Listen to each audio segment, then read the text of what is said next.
Now, as we move on to the last session of the day, which is a very, very interesting panel discussion, the future of influencer marketing, what's next for content creators and brands. And to chair the session, may I call upon stage Mr. Deborshi Chakraborty, VP Interactive Avenues, who is also a member of the Bengal Chamber Marketing and Brand team. With over 20 years of experience in advertising and media, Deborshi Chakraborty, popularly known as Deb, holds a commerce graduate and a postgraduate qualification in marketing. He has extensive expertise in loyalty marketing, B2B, and digital marketing. Deb's career include roles at renowned agencies such as Draft FCB, Wonderman, JWT, Bates 141, and Interactive Avenues. So, Mr. Chakraborty, over to you to introduce the panelists as well. Thank you very much. It's sometimes it does sound odd when so much is spoken about you on stage, but it's also heartening to see that we still have a reasonably packed house, as much packed as it was in the morning. So thank you for staying back for this interesting panel that's going to start in a short while. So we have been, hearing some truly inspiring industry leaders. We had some great influential voices, some that I follow personally onto Insta and YouTube, and they have given some really valuable insights through the day. And this actually sets this panel apart in the sense that we are going to talk about, now that we have heard a lot of perspectives from the industry leaders, but going into the future, how does all of these insights hold, these examples hold, and some of the keywords that we have heard today, be it authenticity, transparency, communication with heart, passion, technology, how much of these hold going into the future? I'm honored to be chairing this session.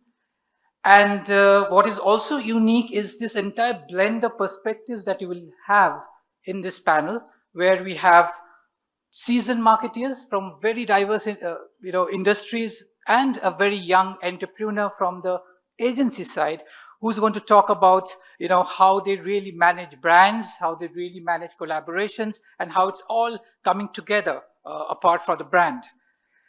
We will also be, the panel will also delve into the evolving landscape of brand influencers, because what we have heard since morning is a very distinct perspective of how an influencer feels about marketing, some of the marketeers. But this panel will also talk about their examples, real examples that they have used in their marketing calendar. So that's very interesting. So having said that, let me also take the honor to introduce my panelists. This is not in any particular order, but first and foremost, Ms. Kavita Mahato, who heads the Tata Steel Ashiana, right? And she has been leading this platform for Tata Steel, and we all know that it's a flagship company for Tatas. She's also in charge of building and scaling up new solutions businesses for the company. And in the range of customer segments, she brings a significant expertise in consumer, trade, marketing, and of course, influencer marketing, right? So welcome, Kavita, to the panel, right? Let me please come aboard.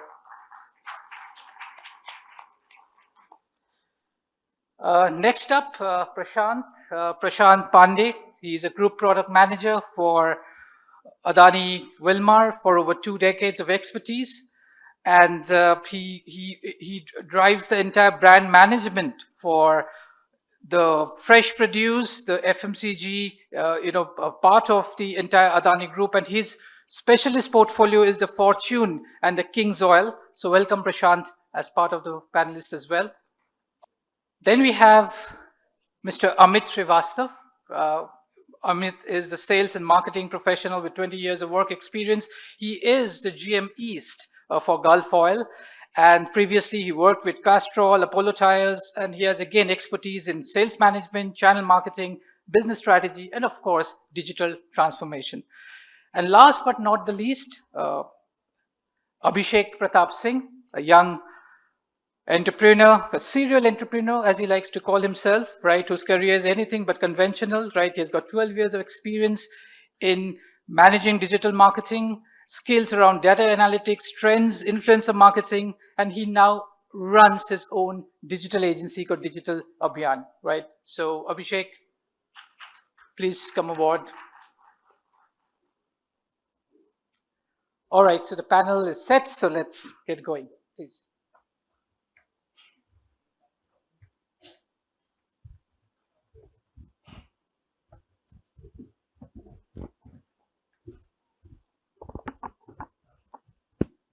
All right. I think one challenge of having a panel at the last is that all the points that we made first thing in the morning is already being said. So we have to again scratch and start, new inputs. But however, one of the key things about marketing, right? It's a very famous quote by Tom Fishburne. He's a founder and CEO of a interesting company called Marketoon. He creates cartoons for corporate world, right? And he said a very interesting thing that, the best marketing does not feel like marketing, right? And that's a very, very simplistic, yet a very powerful statement.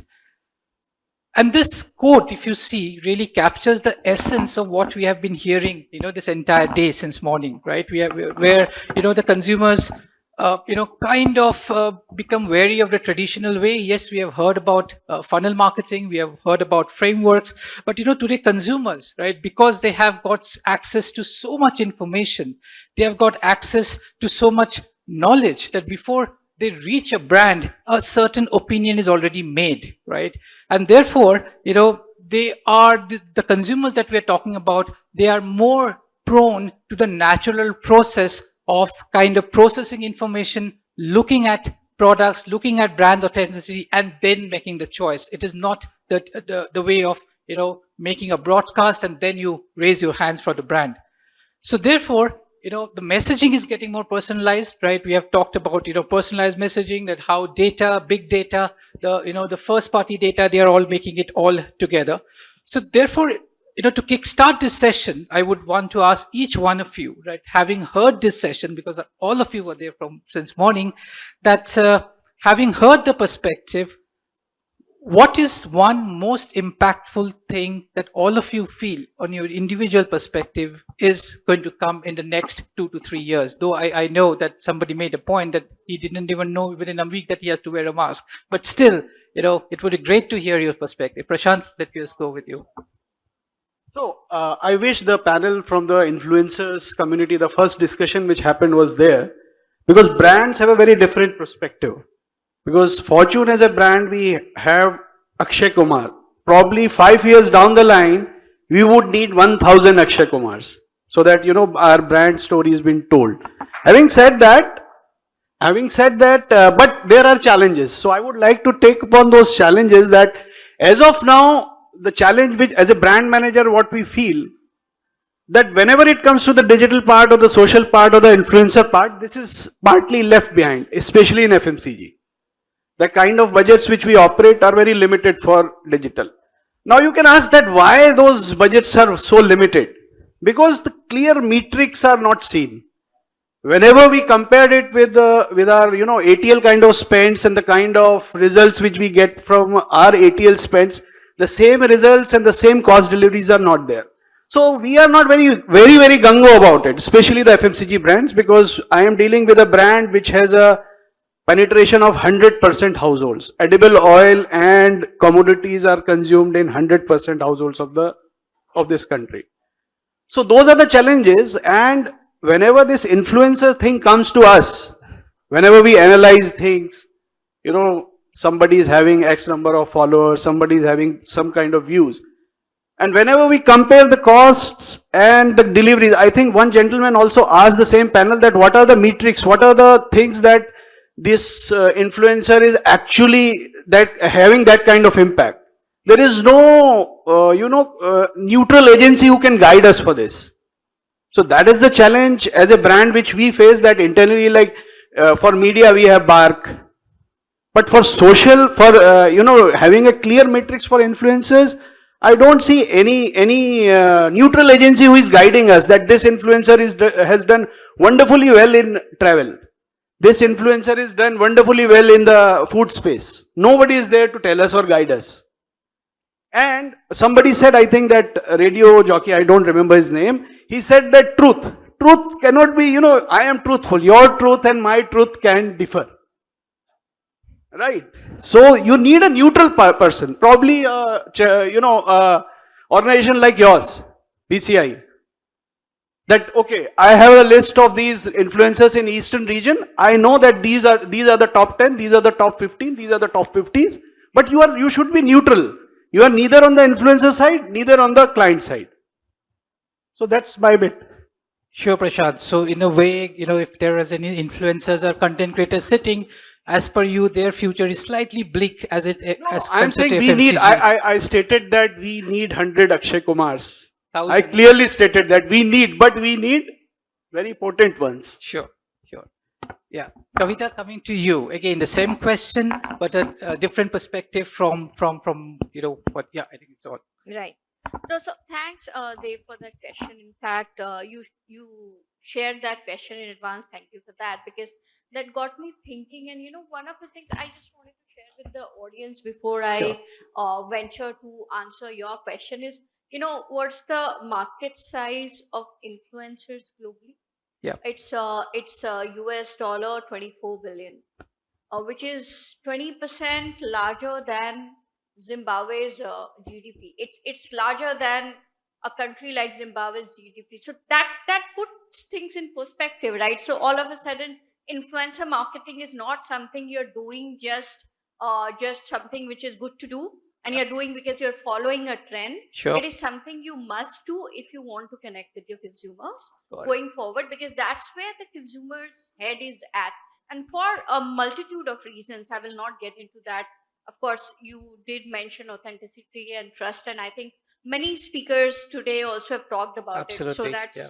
one of the primary reasons, but we'll come to that probably later. But the 2 or 3 things which I see as clearly emerging as the trend on the horizon. You asked what is single biggest thing. Yeah. I'm sorry, I'm not able to pinpoint a single biggest thing, but I can share 2 or 3 things. One, I think, taking a cue from what Prashant said, this micro influencer is really getting really big, because and it rides on the same trend that the marketers have been talking for about, I guess, 6, 7, half a decade at least, which is personalization. When influencer marketing really started, it was all about mega influencers with like 10 lakh and more followers, 100,000, much more than that. But then it moved to macro influencers, which is about, let's say, 1 lakh followers. But now it is coming to even 10,000 followers and small ones, because our consumers today are not really, they're not really so much enamored by big pull, but what the creator is really talking about. Absolutely. Right? So basically, you don't need, like Prashant said, you don't need one big influencer. You need several of them speaking to different cohorts, right? And technology can really enable this, especially AI, which can connect the right consumer cohort with the right influencer. Of course, that means the job of the marketer gets much tougher, because you're not looking for like 10 big influencers. You're looking for several of them, and you have to engage. And it comes with its own set of challenges, which we can discuss later, because we really don't have that much time. So that's one. Second, I believe omni-channel experience, it is not so much about, and I think it's really heartening to see that many people today have talked about offline as well, because, the entire glitz and glamour is not just online. Especially after pandemic, we have seen experience marketing, it has come back with a bang, right? And it's really growing. So we see many brands. We see brands like Nykaa or Tanishq who are organizing these small hyper-local events, which really helps connect the consumers with creators, with influencers, but also with each other.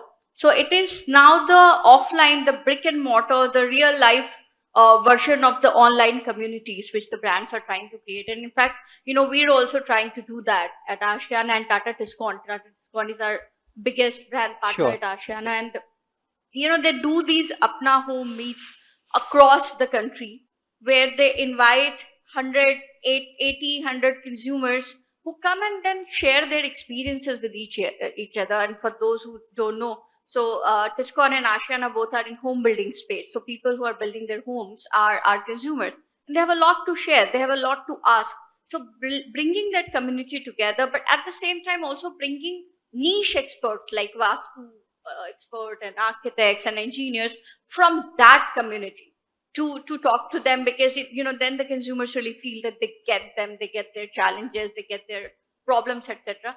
That has got a lot of traction, and that makes me convinced, looking at how the industry is moving, but also my personal experience is that's really going to be the next big thing, where you curate not just very glamorous, glitzy experiences, but also very true to the core sort of experiences for consumers offline, and make it an omni-channel thing, not just one versus another. Because at the same time, we are also creating at this point in WIP one of the largest influencer community on our platform, just like what the gentleman before me spoke about for Myntra.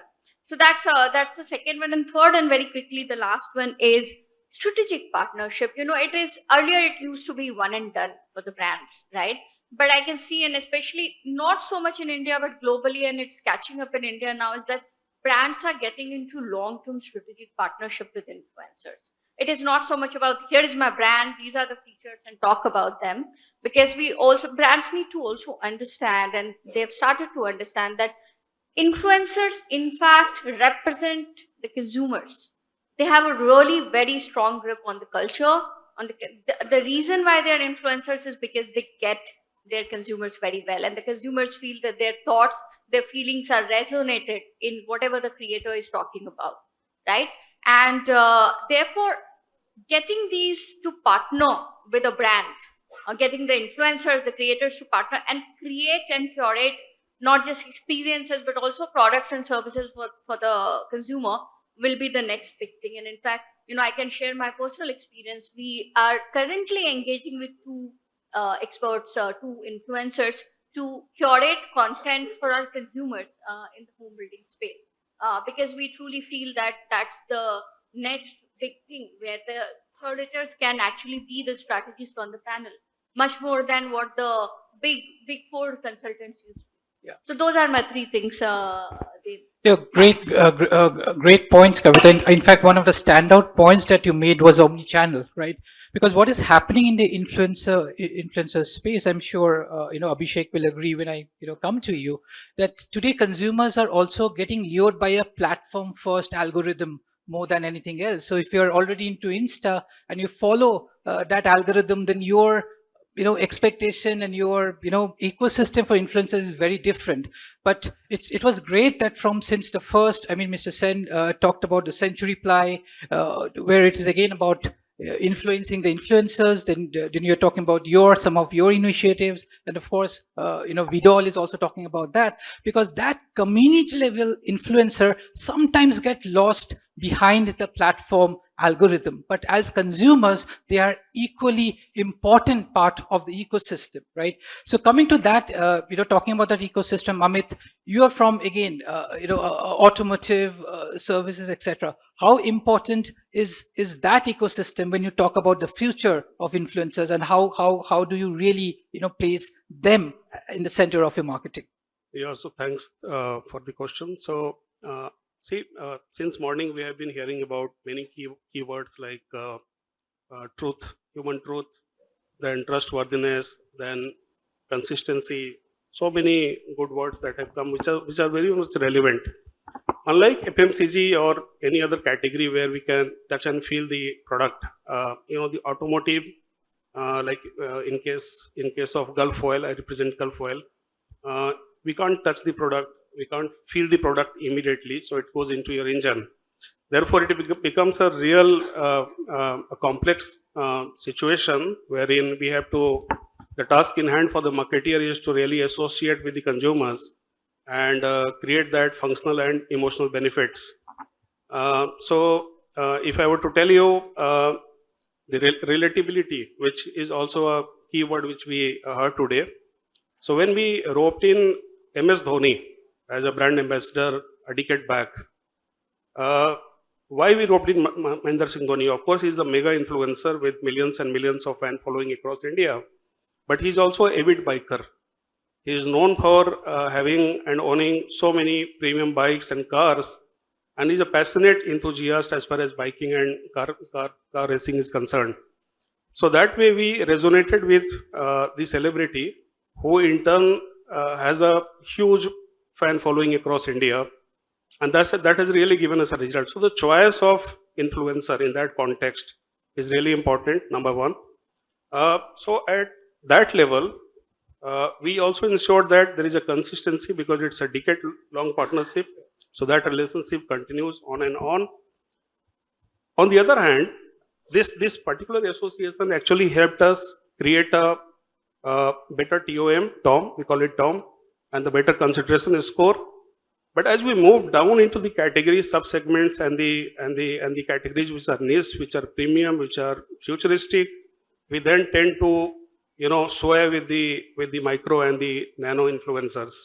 Of late, the various association with the biker groups, like India Bike Week, for example, which is happening today in Goa.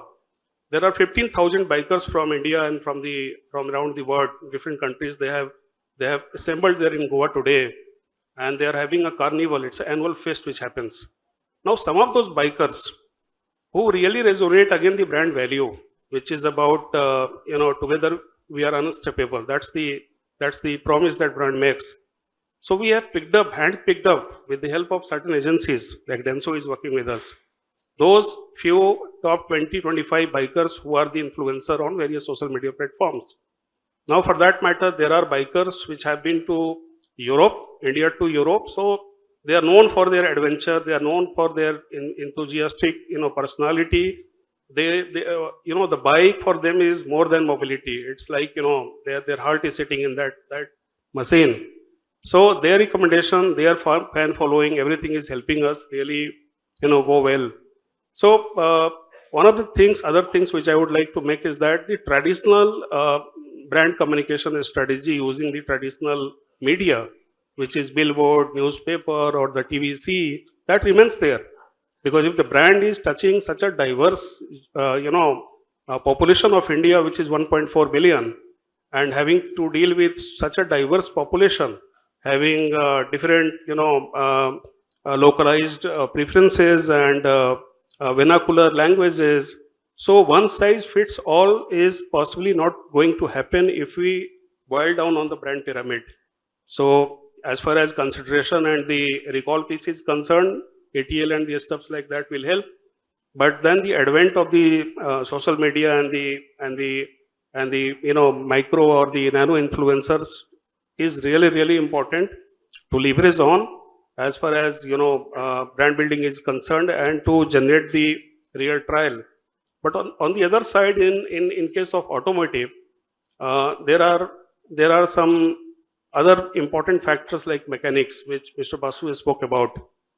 Just to give you a context, how important they are and what's their size and scale in India. There are 500,000 of mechanics in India. Repairing and... Sorry to cut you there, Amit. You're answering your second question first, so you will run out of topic. So It's okay. give me some Yeah.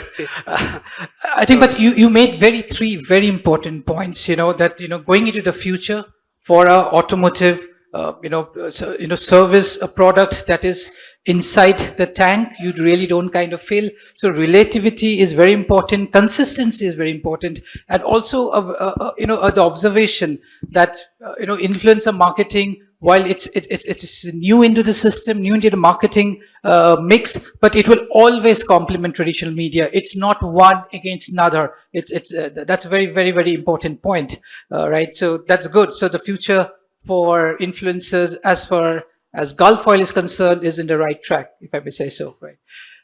Coming to you, Abhishek, that you represent the agency partner side. You are a kind of an influencer in your own way, right? You interact with brands, you interact with influencers. So what is those one or two areas that you believe in the next 2 to 3 years will literally transform from where we are, or as somebody said in the other thing, we are actually going back to fundamentals? Yeah.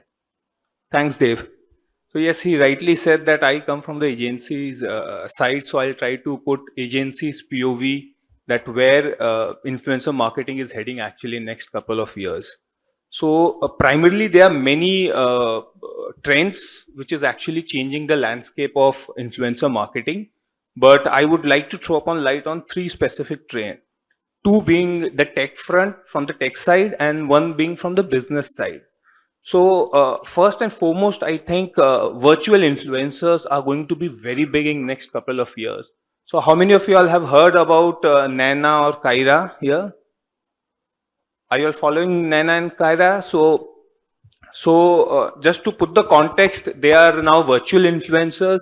So if you see, go to Instagram and kind of open Nana's account, Nana/AVTR, you will at a first glance you will not know that she is an virtual influencer. You will have that hang that अरे ये तो एक original girl है.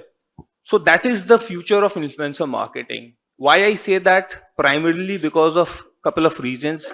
First being, they have already showcased a very authentic engagement level. That's one. Second is, as AI is evolving, what is happening is they are becoming more life-alike, more human-like, and most importantly, because of the AI, they are able to connect with the audience and engage with the audience and create personalized interaction at scale. So just to give you an example is, just to understand, say suppose MS Dhoni, if he was a virtual influencer and if he posts a video and say around 1 million, say a lakh comments come in, he's not able to respond, or his team is not able to respond individually to all the queries. Now suppose fast forward 2-3 years, you see a virtual influencer replying, because the influencer through AI actually understands each of their followers very closely. So at a very personal level, the engagement happens and the reply is happening, and the virtual influencers knows all the FAQs of the brand and understand individual customers. So this is going to be a very disruptive phenomenon in next couple of years. That's one. Second, which we believe is that the entire influencer marketing ecosystem is going to be now AI driven. When I say AI driven means from the time you identify which influencers, micro, macro, nano, whichever influencer you want to use. At the moment, how it happens is when the clients gives us a brief, we share it with our team and we say, okay, itne followers chahiye, itne engagement rate hai, and probably this should be the male-female ratio of their audience. That's it. But in near future, there are, kind of platforms which are being designed, developed, and already are in use, which will, sir, actually, kind of help you to realize authenticity of the data which they give. And the micro and the nano influencers, yes, rightly said, they are the future, where brands would want to use, kind of, say, not 1-2 influencer for a campaign, but say 500,000 influencers. So the entire ecosystem would be driven by AI. Second in this point is a predictive analytics will start coming in, which means as a brand owners, when you reach out to us and you say that give me 100 names of influencers who would be effective for my campaign, we can actually run down a predictive analysis and figure out, okay, these are people who will be giving you successful ROIs based on the KPIs which you share. Let's select them. So you save on time, you save on budget allocation, and the entire experience of all the stakeholders in the entire ecosystem, which is brand owners, agencies, influencers, and the audience. The entire experience actually increases because you get to send tailor-made contents specific to pockets of audience which you want to showcase. So these two things, I believe, from the technology side is going to be disruptive. It will change the influencer industry. From business point of view, what we have already started seeing in last couple of months is now brands want long-term relationship with the influencers. So now what we have started seeing is influencers turning out to be brand ambassadors. So recently a plywood brand came to us and said that we want to hire a brand ambassador for us. And for the 3 months, we gave them Sonu Sood name, ABC names and all that stuff. And then as, if I'm right, Mr. Nishan pointed out to bring out influencers at the core of the business. So we thought that why not, kind of make a solid, architectural influencers as a brand ambassador. And when we did the entire auditing and we figured out, yes, that's the best way, most cost effective way, relevant. And then when we started doing advertisement through them, what we saw that we got a better ROI in terms of CPV, the engagement ratios, all were good. So that is one area where we will see in near future that a lot of small brands which may not afford big names but would want ROI driven campaigns will start hiring, kind of influencers supported by many nano and micro influencers. Right, Abhishek. So in a way, what you're saying is that technology will actually enable, not really disrupt. Well, disrupt is one part of enablement as well. And True. what you're also saying that maybe 1 year, 1.5 years down the line, Prashant will actually write a check for influencer marketing. Currently, Absolutely. I have a question for Abhishek. All right. So I wanted to ask the way, our Uber drivers and Ola drivers have rating. Why can't influencers also have ratings? So I have a 1 lakh follower. I have itna views. I should have a rating also, so that Absolutely. at least I'm a 3-star rater, 4-star rating. I know that, probably I am looking in chef segment or a home chef segment. So I would get my top 10, top 100. These things are not coming up. Probably, to make decisions, these are the these are the things which are hindering, to work and collaborate more with influencers. So, Prashant, let me just answer and then we have to just move to the next segment. So you have platforms like Clear, etc., which gives this kind of authoritative ranking, etc., right? Sometimes, the marketeers look at a certain objectives, which is reach, where it is not so much important in terms of authority or thing. It is more about how we can have the largest possible reach in a certain point. But do you have such platforms? And like Abhishek said, that more platforms are coming with data. Like Barks in media, we have Bark, Bark took so some a kind of a evolution, Bark, yeah, but At like I least said, whatever good, bad, ugly is there, the data is there and he's a neutral guy. absolutely, it's He's already neither on with the the client works. side, neither to the media side. Yeah, so we'll speak 6 months later. Yeah, it's there.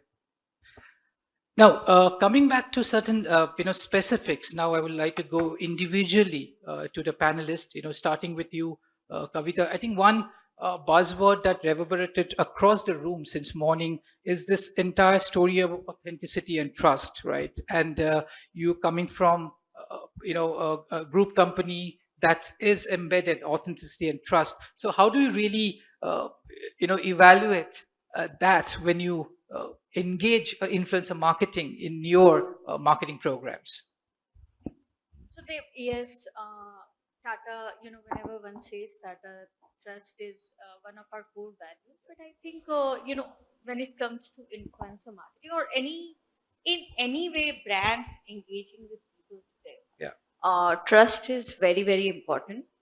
If you look at Edelman barometer, Yeah.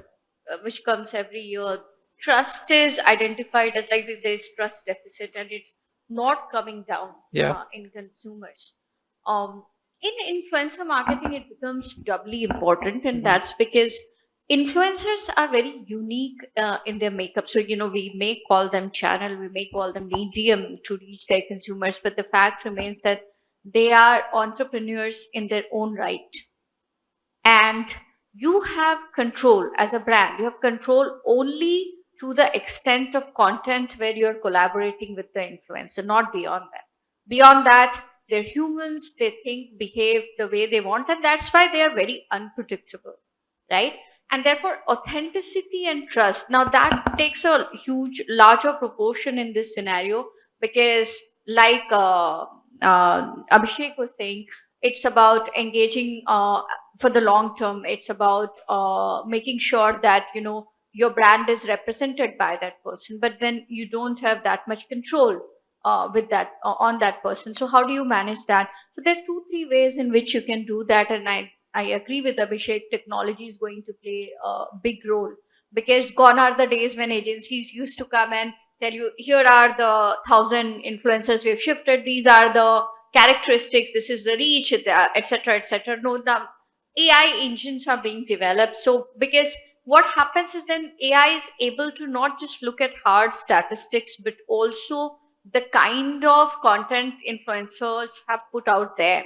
They can pick out keywords, they can, do a mood boarding, they can tell you how sensitive the content could be, etc., etc. Because the fact remains, today the consumers expect the brands to be front and center of any conversation that is happening. You cannot choose to be neutral today, because neutral, again, referring to the Edelman report, which I go through religiously every year, neutral is considered negative. Actually, it adds a negative connotation. So a brand has to play a role in the conversation. So then if you're going to play a role in the conversation, you must make sure that whoever are your influencers are also having similar conversation. You cannot be at divergence. And to make sure that that happens, one of the things you have to do is to make sure you know yourself very well as a brand. Sure. You need to be self-aware as to what your values are.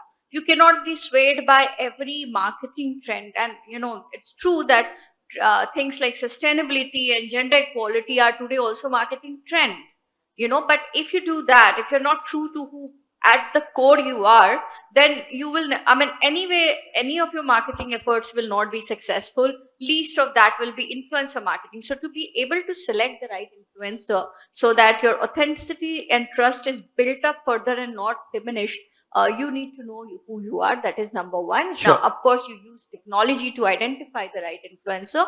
You also need to make sure that you put transparency and regulation front and center in your relationship with the influencer. So because unless you're following regulation, because influencers will say whatever they have to say, you need to make sure that that is within the realm of whatever the law of the land allows, and also it is fully 100% transparent, right? So that's one part of Sure, the conversation. sure. The Yeah. second part, Deb, is about what is really, to be authentic and to come across as authentic and trustworthy, you also need to decide what is it that you really want to gain out of this relationship with the influencer, right? So it is about selling versus storytelling, right? And selling is one and done. But as many of us pointed out throughout the day today, it's also getting, slightly petering out. And what's coming across is storytelling is at the heart of strategic influencer marketing, right? So you're not just looking at rupees crore as the KPI. I think Prashant referred to KPIs and metrics being very important. Brands need to really take a hard look at what could be the right KPIs, because rupees crore is very short term.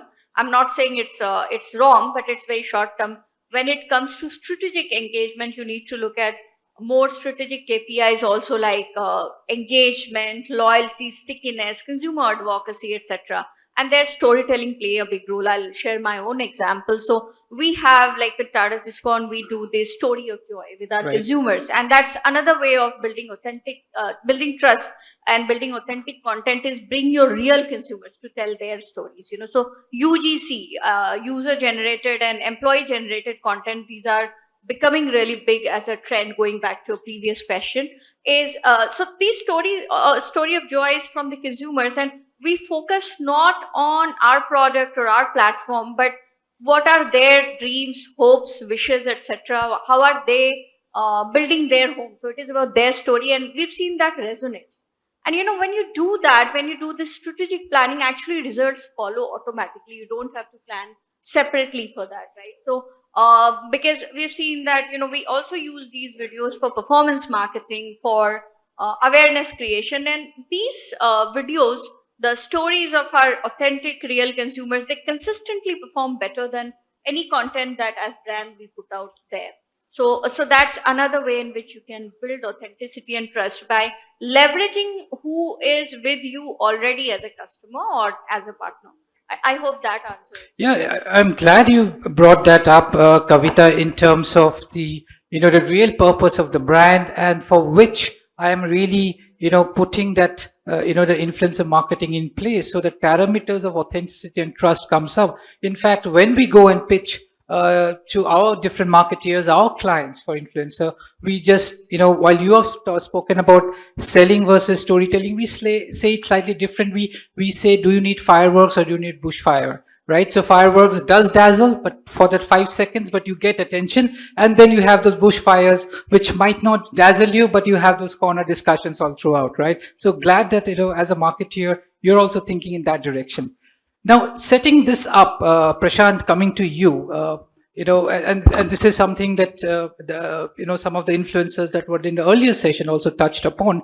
Brand has a certain narrative, right? Brand has a certain, they're custodian of what they are, their values, etc. And the influencers also bring a lot of their, charm into their process. So as a FMCG brand, where you currently have one Akshay Kumar, right? So how do you really balance your story with that, what the influencers bring, with their, for what they are known for, their authenticity, if I may say so? Sure. This is a very interesting question, and I will explain this using my product portfolio example only from my company. See, we have different set of products, different commodities like oils, flour, soya nuggets, sugar, etc., etc. And all products, some are like they are going through their own product life cycle stage. Some are 20 years old, some are 18 years old, some are 9 years old. What we did that on one hand, each product or each brand has its own individual positioning. Like mustard oil. Mustard oil is known for our pungency and it's the #1 Indian oil. And what we thought, it has been done in the last 6-7 years only. We separated the mother brand positioning and the product positioning, and we made a cut. For Fortune, we invented or we curated Ghar ka khana ghar ka hota hai. You might have seen many ads, Yeah, sure. which are product agnostic ads, wherein Akshay Kumar is propagating the entire portfolio of Fortune and saying that ghar ka khana ghar ka hota hai. Home cooked food is a best food. So that gives us an edge whenever we are dealing with any influencer. So we say, because if I am saying saying to that influencer, tell more about my mustard oil, tell more about, I just tell him, you just say ghar ka khana ghar ka hota hai, which is very, very neutral. And since the brand stands for the same positioning, so my problem gets solved. So that creative liberty comes, he can do whatever he wants to do without compromising on the brand values. But this comes as a challenge when it is a product centric requirement. Then I need to go back and forth, rehearse more, because he doesn't have any director, he doesn't have any DOP, he will shoot by himself. Right. He will not deliver on the brand values. I will again send the video. I'll again tell him something. Then he'll again, the back and forth happens. But such back and forth doesn't happen with my Ghar Ka Khana, the central positioning. So that's how we are combating. But this remains a challenge again with the influencers, that how do I do not compromise on the brand as well as that creative liberty. That is a big, I can say, a conflict which always happens. So there is no straightforward answer, but as a brand, we are solving this problem as of now like this. All right, great. Just out of curiosity, in the morning there was this example of India Got Latent, and this young startup brand Yok Noodles. I think I got the name right, hopefully, and they had used Samir Raina in an interesting way, right? So again, is that something that would resonate with you? I mean, not in context of Ghar Ka Khana, but again, as a FMCG brand. Those kind of things definitely help. That was a very creative thing. I think that gels. All right. Yeah. Okay. Coming back to you, Amit, again, you have talked about this biking community, right? And that community is actually thinks and acts like a community, right? They look up to the pro bikers. They look up to the terrains that they go, the gear that they wear, even the riding gear, etc. The kind of attachments they do to the bike, etc. So when you look at influencers, that how important is engaging with the community? It is not slightly different from brands who are engaging perhaps with an individual versus in your case, right? Interacting with a bunch of influencers in the form of community. Can you share some examples around that? So of course, see, there are biking communities. There Right. are many assets in India who are really instrumental in driving brand preferences and they actually lead to the expectation, and they are sort of mirroring the consumer expectation as well. Sure. So it's always good to have those associations.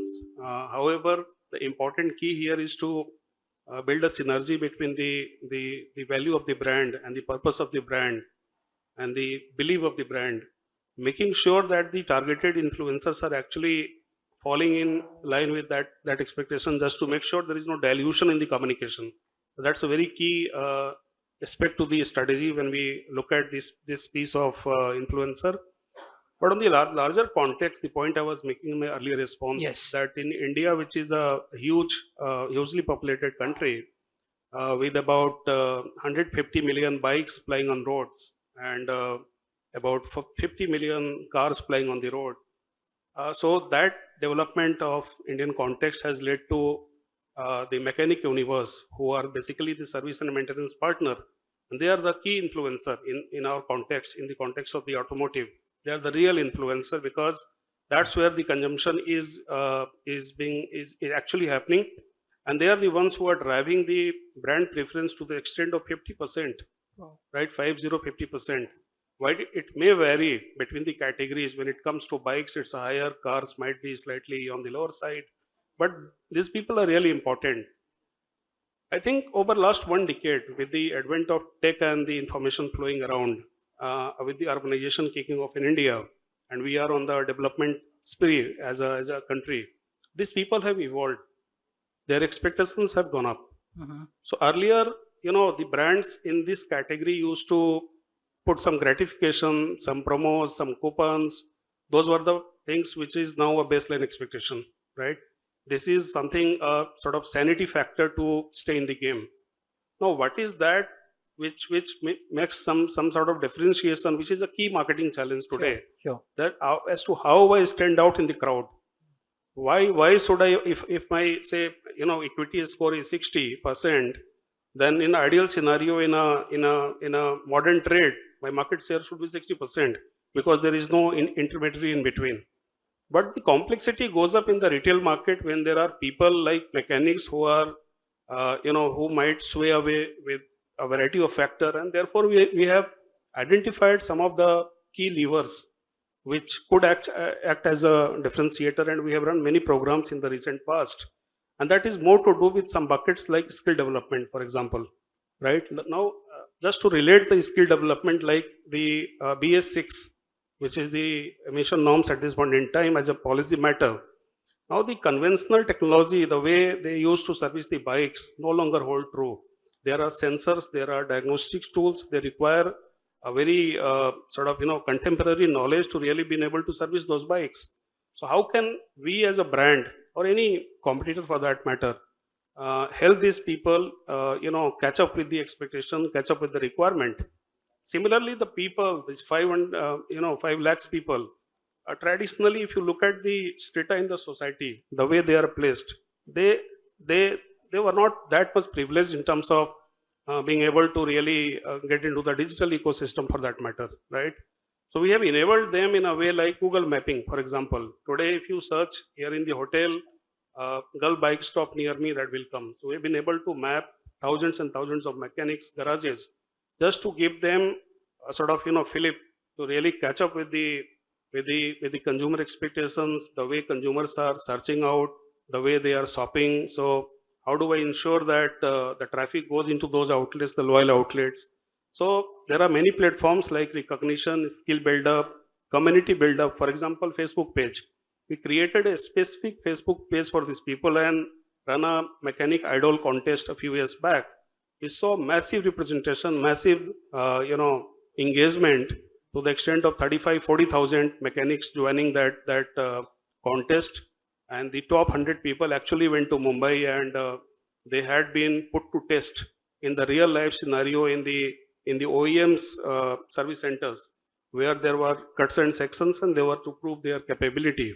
And finally, there are people who actually won it. So that way, we were able to sort of create a feeling of community with some 40-50,000 odd people, and it's a dated story.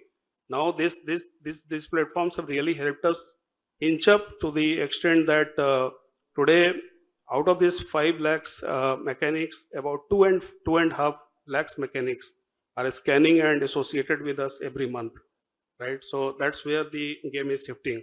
So my point is that for any brand, that differentiation remains a challenge. And why so? Because we all as a consumer have evolved, right?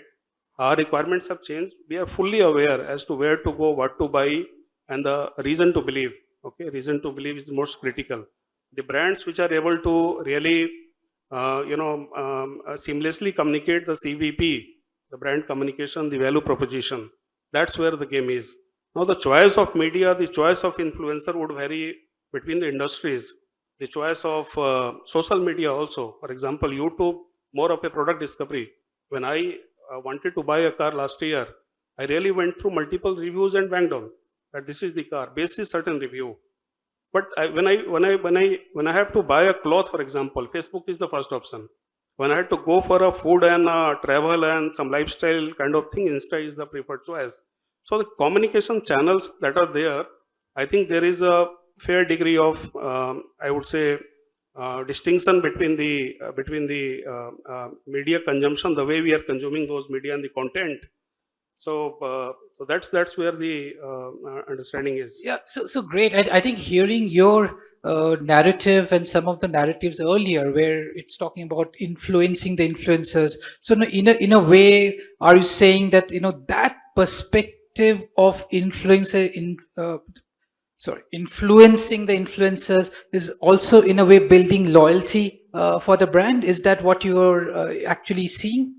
Yeah, that's quite imperative in that context because off and on cannot be the game changer. When we are putting in a strategy, when I call a strategy, we are making a, let's say, 5-year plan, if these people are instrumental, critical, then I have to think of sustainability, long-term view, and something which is we are capable of doing for long term. Of course, this tech advancement, everything will come handy in terms of executing those plans.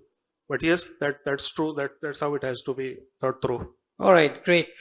Abhishek, coming to you. All right, it's absolutely evident. It's absolutely clear. Everybody has been talking since morning. We have been talking for the last half an hour on this. That technology is there, right? Technology is given, right? It's how we really nurture that technology to give us the more valuable extract, either in terms of data measurement or identification or authenticity, etc. So from your experience in working with influencers as brand, is there one example that you can share where technology actually enabled you to deliver something which you didn't actually think about in the first place, right? Of course, maintaining the confidentiality if there is. Sure.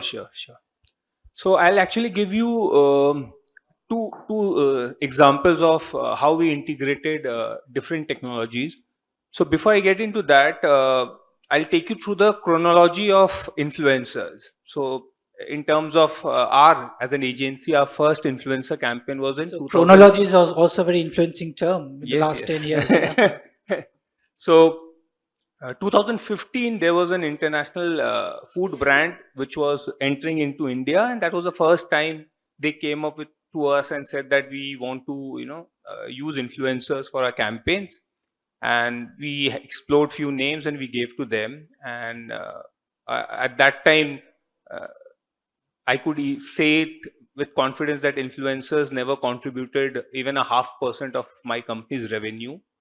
And from there, 2017-18 was the time when we started seeing, tsunamis of influencer campaigns started coming in. All the brands wanted to, kind of explore influencers and stuff like that. And by the time we came to 2021, most of the brands started telling us, "अरे ये तो वही है पुराना घिसा पिटा influencers है, वो video बना रहे हैं, डाल रहे हैं reel and all that stuff." There was no actually technology embedment in influencer activity. And that was the time actually AR came in, augmented reality came in and stuff. And that created a perfect marriage between physical and digital. Whereas the physical aspect was taken care by the influencers and the digital technology AR brought in and stuff. So when I say that, for example, is as simple as, AR filters branded filters started coming in. So for one of the hosiery brands, which were using very aggressively influencer campaign thrice in a year. That was summertime. They used to activate 30-35 influencers. Festive time, close to 50 influencers. And again, during winters, 30 influencers. We said this time, let's utilize AR. So we created a branded filter for them with influencers doing a hook step. And with 35 influencers, by spending close to 40 lakh, and the augmented reality development of that augmented reality is part of that cost, we were able to generate UCG of close to 34,000 people who have used those filters, did that hook step, and that gave us close to 700 million video views. So the numbers was exponential. And then suddenly the next 2 years, that is from 2021 to 2023, it became, that 0.5% of our revenue in 2015 transformed into close to 40% of our total revenue was coming through influencer marketing. And all the brands started coming to us and said that, okay, we want to use AR filters, we want to use tryout videos where, product was being showcased, and, kind of through AR, you could actually, get that immersive experience, audience were connecting, and you could try different new products, just through AR and stuff. And we were all happy that, yes, come on, AR is doing great and stuff.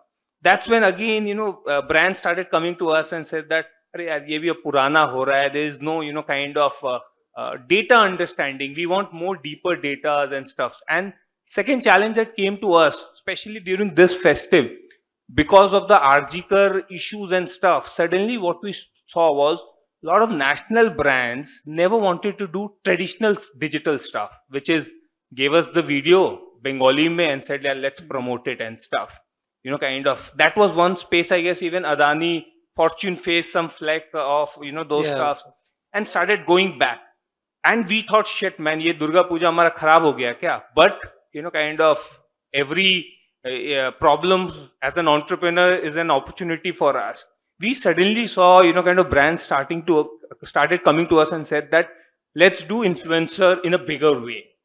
And suddenly what happened is around 18 brands coming to you and stating, we want to do influencer campaign where 5 to 10 would be macro influencer, that is followers 1 million plus, but we want 50, 60 nano and micro influencers.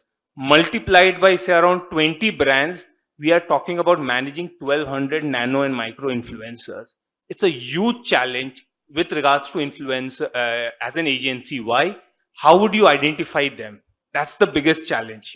From those segment of close to, Bengal has close to 32,000 nano and micro influencers, means people above 10,000 plus followers, identifying them, curating them for the brand specific that yes, ye genre ka hona chahiye. On top of that, there were national beverage brand, which was very clear that we want influencers. In last 2 years, they shouldn't have posted anything political. And that left us scratching our head that, oh, so we have to go and audit now the last 2 years videos of each of them individually. That's where sir actually I'll suggest, why don't you just go and, explore. There are a lot of platforms which have already come in. One is Hype Auditor, a beautiful platform that helps you to, kind of get into very DNAs of all the influencers, very detailing, and just not the peripheral aspect of engagement ratios and stuff like that you can easily get from a lot of tools and stuff. But there are a lot of AI tools which helps you identify influencers which resonates with your brand communication. You identify that. That's one. So our challenge of identifying was solved. Then came the second challenge was, utna sara content bhi to banana parega, copies bhi to banana parega. Especially in Calcutta, what happens is influencers are good at videos, but I'm sure agencies or brand will agree with me, they are not good at writing. Copies and content and stuff, and usually agencies needs to do that. So we have chat GPTs and copy AI coming to our help there, and we are generating, copies and content. Now what happens is, another challenge is national brands, especially they want script in advance. So they want to go to individual influencers, check the scripts for brand safety guidelines and then approve. Now who will write scripts for 1200, 1300 odd influencers? It's Herculean challenging task, especially when Durga Puja is just 15 days, 20 days away. So again, AI tools came in very handy to us. We created, and the turnaround time was phenomenal. We could execute as massive as 50, 60 influencers activation in span of 5 to 7 days. That includes content approvals, script approvals, video development, and taking it live. So again, AI was again very, very helpful in that aspect. And with time, as I'm sure brands, they would want to explore influencers, both technology comes in handy for both of us from agency front of point of view, where it helps us to scale, and with terms of brand, it gives you that authentic and trust which you all are actually looking for. Great, Abhishek. I think you actually articulated not as a chronology, but the top funnel, middle funnel, and lower funnel of how to approach influencer marketing. Thank you so much. So we have been having a great conversation around brand, around our experience, the brand experience. Now on a lighter note, it's all the zeros are visible, but do we have our own personal influencer that we follow, and why do we follow? Let's start with you, in the reverse order, Abhishek. This has nothing to do with what you do, but any influencer that really. So yes, so usually see people follow the genre which you are from, or which kind of excites you and like. So yes, I follow a lot of entrepreneurs, for that matter, kind of influencers, entrepreneurs, content and stuff. That's something that I used to follow, but now I don't follow, because primarily my thing is, kind of these things excites you for a very small period of time, and then it goes away also very fast and stuff. So yes, but I do follow a lot of, especially from entrepreneur front, and a lot of comedy genre influencers that I follow, because that makes you light, kind of. So. All right, Amit, what about you? Yeah, so there is a biking group which deals with women motorcyclists in India. In recent past, that one more trend which I forget to mention is the social change, wherein people are now appreciating the brands which are connected with the ESG or sustainability or ethics or diversity, those who are promoting. So that particular group has got 37,000 followers, and there are missing the name Daya. Yeah, so this lady has driven thousands and thousands of kilometers outside Europe. I follow that just to get a trend, keeping myself updated how things are happening in that space, and the adventure which even women folks are now enjoying equally, and they are doing it something. When I go to northeastern states, that day I found a couple of women riders traveling from Shillong to Cherrapunji, and on the way I could see their gears and their sort of preparations and their audacity and the courage, and this was really inspiring. So those are the things possibly excite us, apart from Dhoni, of course. Yeah. Kavita, what about you? So like what you said, and like what Abhishek also said, I don't think I have anybody who I follow very strongly, but couple of them, and I don't know whether the right word is that influencer actually, because they are probably bigger than being an influencer. So follow Yuval Noah Harari from literature, or rather anthropology. Dr. Meena from quantum technology. She's one of the known consumer inciting person in India. And likewise, I follow Dr. Zamil Jaki from Stanford University, who writes about human behavior especially in the perspective of human kindness and empathy. All right, that's a very interesting list. Prashant, what about you? I don't have any likings as such, but I do consume content, so I get certain similar faces, but I don't follow anyone. But I start getting similar faces automatically, so I don't care. So I don't follow. All right, so just to end up and summarize with my choice, the kind of influencer I follow. I mean, it's nothing to do with the corporate world, but he does speak to a lot of corporate and session. That's Mr. Gaur Gopal Das, right? We all know him, and then of late he's very active on LinkedIn, of all the platforms, right? So that's about it. I think this panel was all about looking into the future of content and brand, and I hope you had a great session hearing all the experts out here.